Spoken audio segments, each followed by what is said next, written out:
Bom dia, meu nome é Isaac Gonçalves, eu sou aluno da Escola de Química da UFRJ e bolsista de iniciação científica no Laboratório de Recuperação Avançada de Petróleo, o LRAP. Eu vim apresentar um trabalho desenvolvido ao longo de 3 anos, sob a orientação da professora Ana Mel, e que foi recentemente publicado na Journal of Chemical and Engineering Data. O trabalho se trata de densidades experimentais de N-heptano e N-dodecano e suas misturas binárias, bem como misturas ternárias de dióxido de carbono, N-heptano e N-dodecano. Este trabalho encontra motivação pelo fato de que quase todas as análises de fluido de reservatório convergem para uma necessidade de dados experimentais de densidade em amplas faixas de composição, pressão e temperatura. Além disso, algumas técnicas de recuperação avançada de petróleo envolvem a injeção de gases, tais como dióxido de carbono, que acabam se dissolvendo em parte no fluido de reservatório a ser recuperado, tornando necessária uma recaracterização deste.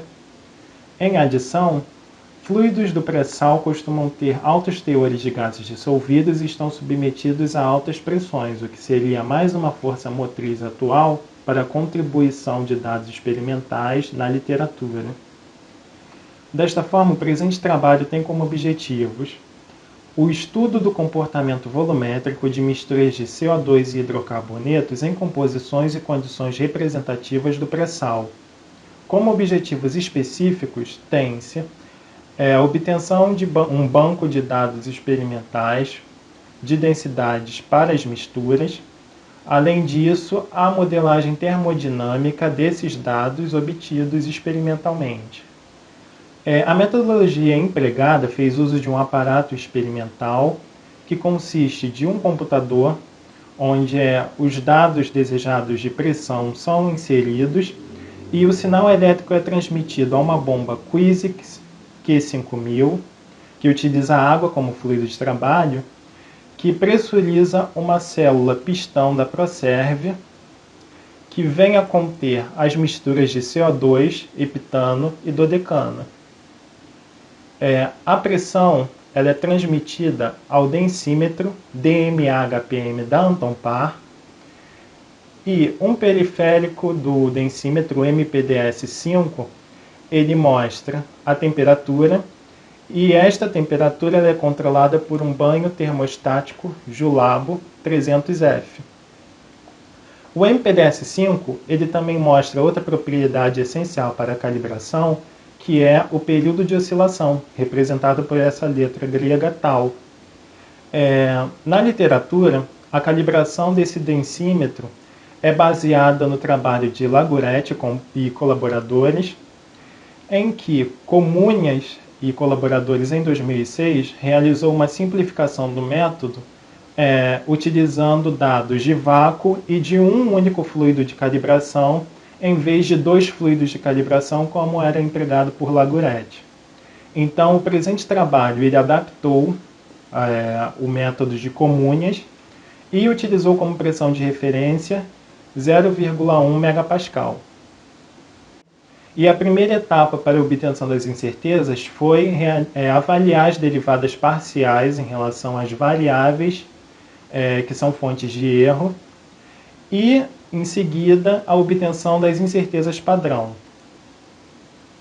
A partir da obtenção dessas incertezas padrão, utilizou-se a equação de propagação de incerteza, em que obteve-se uma relação entre a incerteza da densidade experimental e a própria densidade experimental em um fator de 0,002.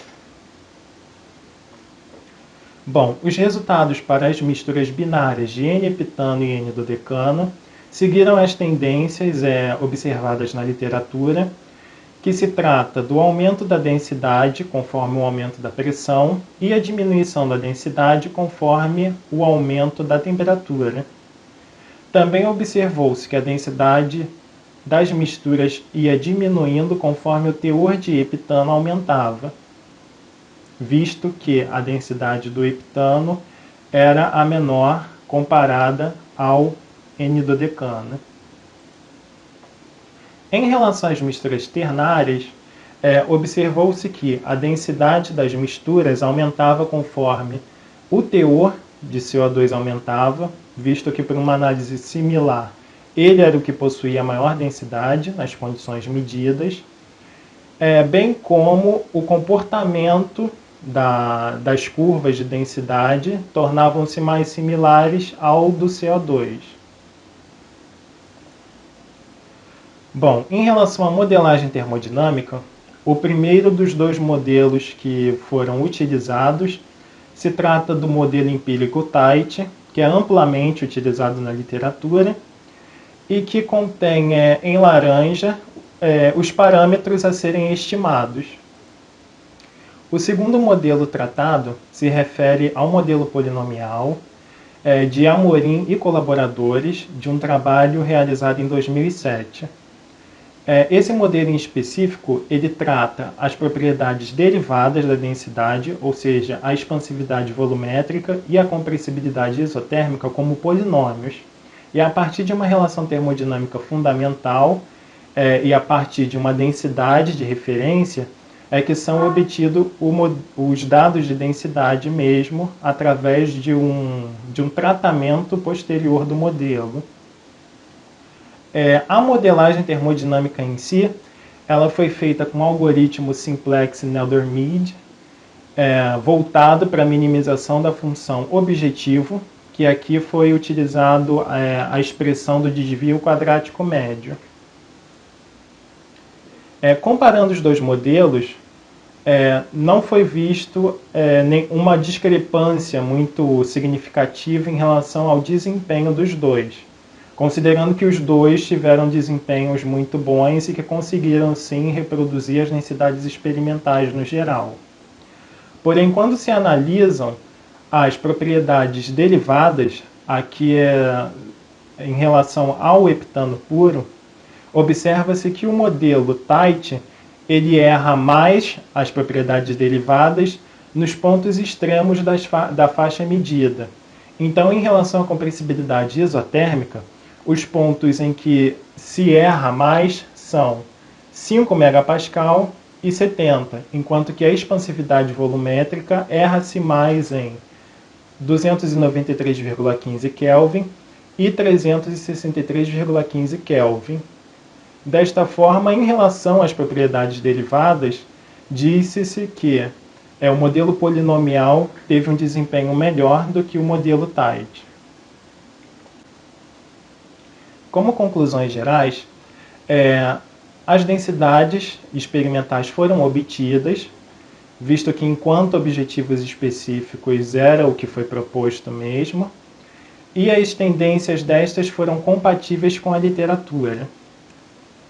Além disso, ambos os modelos testados em relação à densidade tiveram desempenhos similares, porém o critério de desempate aqui foi em relação às propriedades derivadas, visto que o modelo polinomial, além do esforço computacional e de cálculo ser menor para as propriedades derivadas, ele errou menos nas extremidades do que quando comparado com o modelo Tite, que o esforço dele de cálculo é bem menor quando é para calcular valores de densidade mesmo.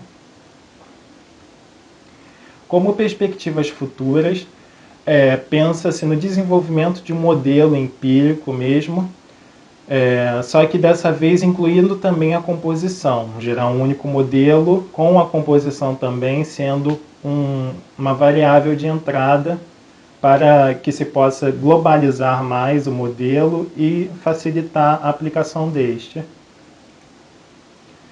Agradecimentos aqui são direcionados ao LRAP, por ter fornecido toda a infraestrutura para a realização do trabalho, e a Shell pelo investimento e pela confiança no laboratório de desenvolver um trabalho de qualidade. E o meu agradecimento final fica a você por ter assistido esse vídeo também. Muito obrigado.